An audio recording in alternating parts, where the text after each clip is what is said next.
Hi welcome to PSR studies. Telangana రాష్ట్రంలో group 2 certificate verification కోసం wait చేస్తున్న అభ్యర్థులకు ఈరోజు ఇంపార్టెంట్ అప్డేట్ అయితే రావడం జరిగింది. పూర్తి వివరాలు తెలుసుకుందాం. వీడియో చూసిన వాళ్ళు తప్పకుండా వీడియో లైక్ చేసి ఛానల్ని సబ్స్క్రైబ్ చేసుకోండి. మీకు అందరికీ తెలిసిన విషయమే, గ్రూప్ 1 సర్టిఫికేట్ వెరిఫికేషన్ కంప్లీట్ అయిపోయింది. బట్ ఇప్పుడు గ్రూప్ 1 పై కేసు అనేది నడుస్తుంది. ఆ కేసు హియరింగ్ వచ్చేసి జూన్ 2nd వీక్లో ఉంది.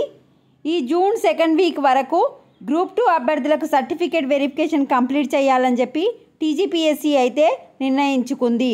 2 రోజులలో షెడ్యూల్ రిలీజ్ చేసి వారంలో గ్రూప్ 2 సర్టిఫికేట్ వెరిఫికేషన్ చేయాలని అయితే ఆలోచిస్తుంది.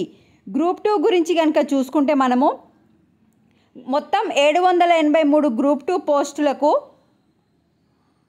2,49,964 మంది అటెండ్ అయ్యారు మెయిన్స్కి. అందులో పరీక్షలు రాసిన అభ్యర్థులకు వచ్చిన మార్కులతో 2,36,649 మందికి జనరల్ ర్యాంకింగ్ లిస్ట్ని అయితే రిలీజ్ చేశారు. ఇప్పుడు ఈ జిఆర్ఎల్లో నుంచి 1:1 కేటగిరీలో సర్టిఫికేట్ వెరిఫికేషన్ చేయాలని అయితే నిర్ణయించుకుంది.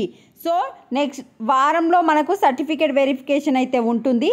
సర్టిఫికేట్ వెరిఫికేషన్ అయిన తర్వాత సెలక్షన్ లిస్ట్ రిలీజ్ చేయాలా వద్దా అని అయితే ఇంకా ఆలోచిస్తుంది. ఎందుకంటే ఇప్పుడు సెలక్షన్ లిస్ట్ రిలీజ్ చేస్తే ఒకవేళ ఇందులో జాయిన్ అయితే మళ్ళీ గ్రూప్ 1 వస్తే గ్రూప్ 1కి వెళ్ళిపోతారు. మళ్ళీ గ్రూప్ 2 బ్యాక్లాగ్ ఉంటుంది కనుక గ్రూప్ 1 క్లియర్ అయిన తర్వాత మాత్రమే గ్రూప్ 2 పై నిర్ణయం తీసుకుంటారు. ప్రస్తుతం అయితే 2 రోజులలో షెడ్యూల్ రిలీజ్ చేసి ఇప్పుడు ఈ 2 వారాల సమయం ఉంది కదా గ్రూప్ 1 కేసు హియరింగ్కి జూన్ 2nd వీక్ వరకు.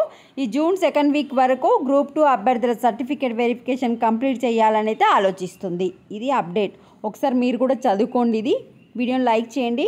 Thanks for watching.